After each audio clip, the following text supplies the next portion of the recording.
to Simple Trends. Millets are called as Sirudhaniyam in Tamil and are not only packed with minerals and vitamins but are also gluten free. Millets are very helpful to maintain blood glucose and cholesterol levels and are helpful in weight loss due to their high fiber content. Today we will make an easy and quick pongal with varagu, also called as kodo millet. As an accompaniment, let's make the most easiest Bombay chutney. Let's get started. We will replace the rice with kodo millet or varagu. I am using 1 cup of millet, quarter cup of moong dal. For any pongal recipe, this ratio gives a better taste. 1 small piece of ginger.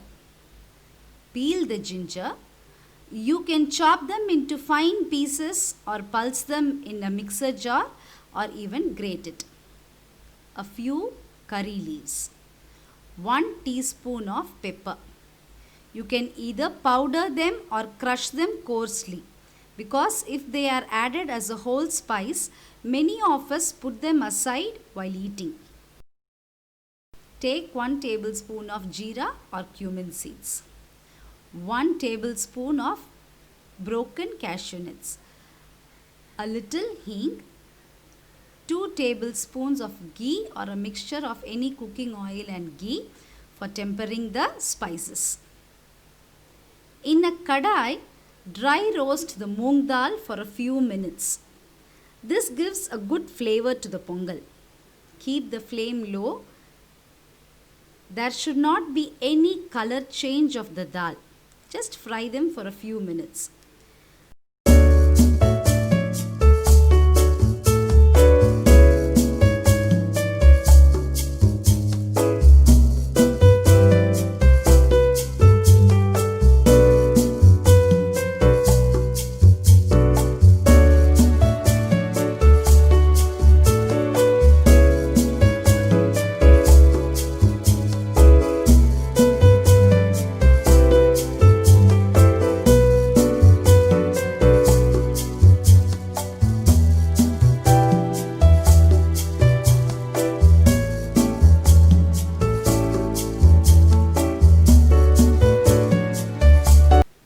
The millet and the dal together and wash it for 3 or 4 times.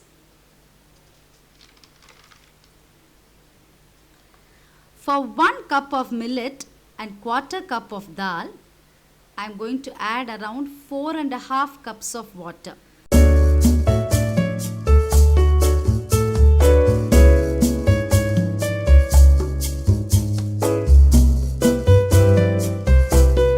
Add the finely chopped ginger.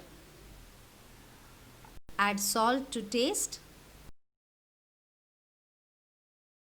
Cover it and pressure cook it for 8 to 9 whistles.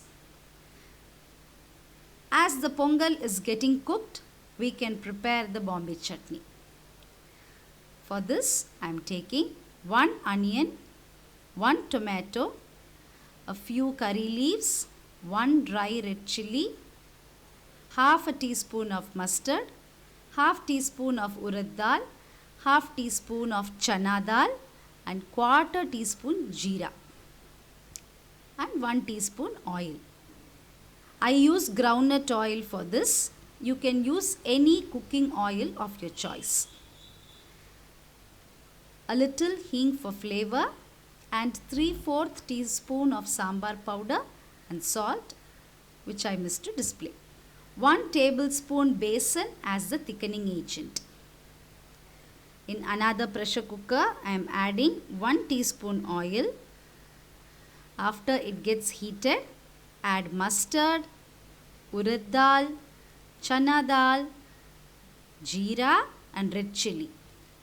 The dal turns golden brown. Now add curry leaves, hing and finely chopped onions. Cook for a minute.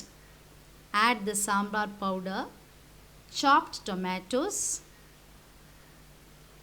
Add salt and half a cup of water. Mix well. Close the cooker and pressure cook for just one whistle. You can place the weight immediately after closing.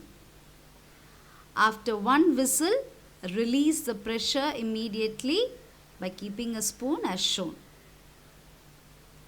It has cooked well. Add water little by little to the basin and mix it, otherwise it will form lumps. You will need around 2 cups of water to adjust the consistency. Now add the basin. Allow it to boil for 3 to 4 minutes so the basin gets cooked and does not have a raw smell. I am adding water little by little as it is getting cooked. Totally I have used around 2 cups of water. It is very easy to make this dish. It can be served along with idli or dosa too. By now, the pongal is ready. The pressure has settled after 9 whistles. Remove the whistle, mix it well. It has been cooked well. We have added salt already, so it gets mixed evenly while cooking. Let's season it now. In a kadai, add 2 tablespoons of ghee and 1 teaspoon of oil. Pongal tastes best with ghee. Now add the jeera, pepper, cashew nuts, hing and curry leaves. Keep the flame in medium. Allow it to crackle. The cashew nuts turn golden brown. Now add it to the pongal and give it a good mix. It will get thickened as it cools down, so don't worry on its consistency. Yummy pongal and Bombay chutney is ready to be served. Hope you enjoyed watching this. Do try out and let me know in the comments. Don't forget to hit the like button. Subscribe to Simple Trends for more healthy and easy recipes. Till then, bye.